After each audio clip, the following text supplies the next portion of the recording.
Physiotherapy 200-300 રૂપિયા લઈ ગયા 1 કલાક એ બી આપણે વિના એને બી લાભ લેવો હોય આ બે વસ્તુ આપણે અને આપણે આજે ડિજિટલ એટલે માધ્યમથી બનાવી કે આવનાર સમય તરફ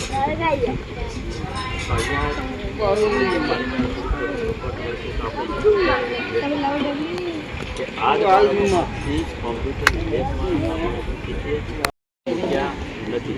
અને રેસિડેન્સીમાં એને ચેક કરવા એટલે આપણા માટે અઘરું કામ અને બાળકોને ટોયલેટ લઈ બધી જ પ્રકારની સુવિધા કેમ કે આપણે અહીંયા જે ભવિષ્યમાં ભારત જે આપણે સુરતનું બાળક છે એને પોતાના પગારમાંથી કમાઈને એની બેન મમતાના મેરેજ પણ એને પોતે કરાવે વિચાર કરો કે મનબુદ્ધિનું બાળક ત્યારે આપણે એમ થાય આનંદ થાય કે ભાઈ આપણે શીખવાડેલું બાળક સમાજમાં જે કમાય છે અને એને ઘર બી ચલાવે બહુ મોટી વાત છે નોર્મલ વસ્તુને તૈયાર કરવે તો થઈ જાય પણ આ વસ્તુ આખા ગુજરાતની આપણી બીજી સ્કૂલ હશે કે જેમાં હું કોમ્પ્યુટર લેબ બનાવું છું આખા ગુજરાતની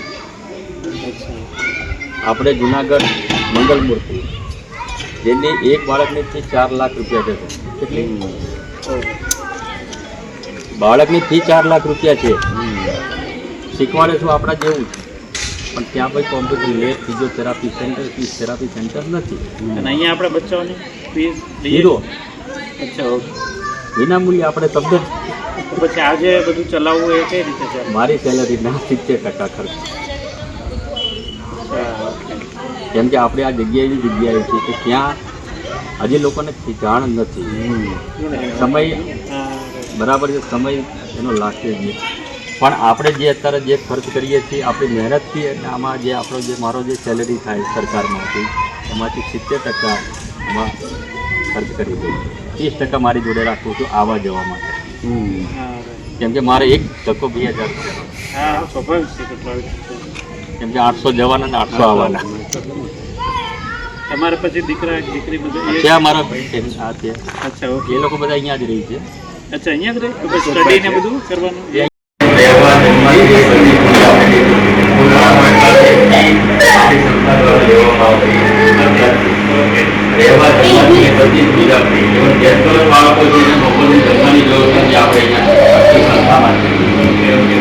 દરમિયાન જે સમયનું માત્ર 3 ટાઈમ આપણે ભોજન 3 ટાઈમ નાસ્તો અને 2 ટાઈમ આપણે ભોજન દિવસ કેમ કે આપણે સીધી લેવી તો 2 કલાકે દિવસ દરમિયાન બાળક શું હોય કેમ કે એ માગવાનું નથી માગવાનું નથી આપણી પાસે પણ આપણે સીધું મેં એટલે બોલે કે દર 2 કલાકે નાસ્તો અથવા ભોજન આ બે વસ્તુ જેમાંથી એક વસ્તુ અને સવારે જે આપણે બનાવીએ ગરમા ગરમ આપણે લાઈવ નાસ્તો બનાવીએ પછી બપોરે સૂકો નાસ્તો પછી તેનાથી જે સૂકો નાસ્તો કોઈ તૈયાર કોઈ આવી જાય બરાબર છે તો આપણે કીધું તે પ્રમાણે આપણે કરીએ અહીંયા જે બાળકોને ભણાવવામાં આવશે જે બાળકોની ગ્રીફ ના હોય પકડ ના હોય એ લોકોને આપણે ગ્રીફની એક્ટિવિટી સવારે આપણે 2 સેશન આપણા 11 થી આ જે લોંગ પ્રોસેસ બરાબર છે કેમ કે કોઈ બી બાળક દાખલા તરીકે મારે ટેબલ હતો એને મારે 8 મહિનાની અંદર અંકલેખન કરવામાં 8 મહિના દીધા કેમ કે બ્રેન સારું છે પણ એની પર પ્રોપર ધ્યાન આપવામાં નહોતું આવ્યું એટલે આ બાળક બરાબર પણ જો 8 વર્ષ કે એ બાળક નથી આવડતું એટલે ખૂણામાં કે જ્યાં બેઠો એની પર કોઈ ધ્યાન આપવામાં નથી આવતું આમાં જેનો જલ્દી વિકાસ થતો એ છે નાના વધુ છોકરા નાના બચ્ચાઓ જલ્દી નાના બાળકો કરતાં જેને કે ને કે જ્યારે મારી પાસે એ લોકોની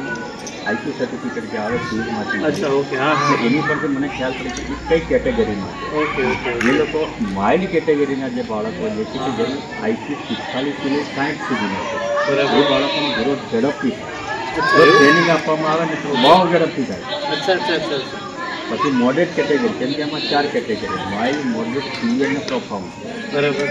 તો જે માઇલ્ડ કેટેગરીનું જે બાળક છે મનબુદ્ધિ એનો ગ્રોથ આપણે ખબર નથી કે છોડને જેમ વાળો એમ એવું છે ભલે એનો બુદ્ધિઆંક આપણા બધાનો બુદ્ધિઆંક કદાચ ને તો 90 થી 110 ની વચ્ચે આવે આપણો બુદ્ધિઆંક 90 થી 110 ની વચ્ચે આવે પણ એ બાળકનો આઈક્યુ 45 થી 60 એટલે મતલબ કે આ 40 નો ડિફરન્સ છે આપણા એ દૂર કરવાનું બરાબર છે તો એ 40 નો ડિફરન્સ આપણે એના બ્રેનને વધારે યુઝ કરીને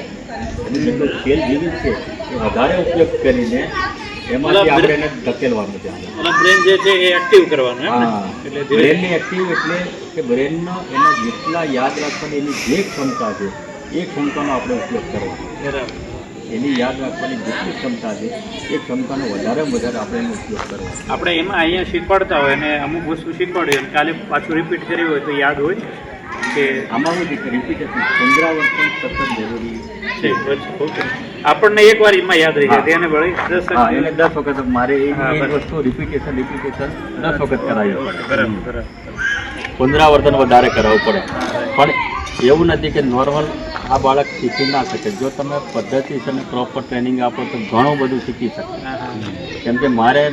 મારા આટલા 25 વર્ષની અંદર 14 બાળકોને સમાજમાં સ્થાપિત કરેલા છે કે જે તમને કલ્પના નહીં હોય કે એ બાળકો અત્યારે 22,000ના પગારથી નોકરી કરે છે. શિક્ષણને આપણે વધારે આપણે ફોકસ કરીએ છીએ. જે ગામડા શહેરમાંથી જે બાળક આવે છે તો એને આપણે ટેકનોલોજી તરફ લઈ જઈએ છીએ. ત્યારે ખેતી નથી કરવાની. જ્યાં ગામડામાં એને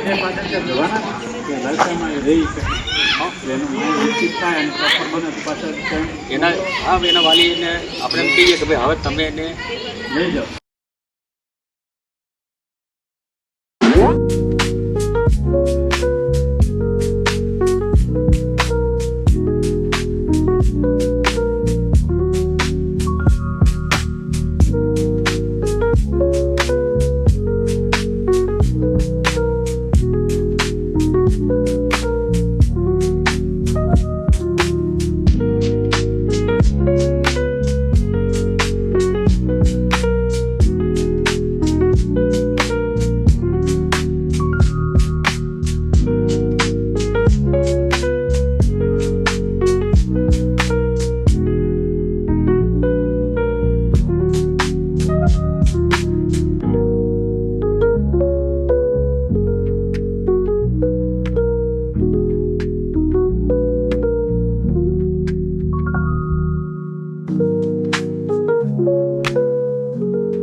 વિડીયો ગમ્યો હોય તો વિડીયોને લાઇક, શેર અને સબસ્ક્રાઇબ કરજો. આપની એક મુલાકાત સંસ્થાનું યાદગાર સંભાળનું બની રહેશે.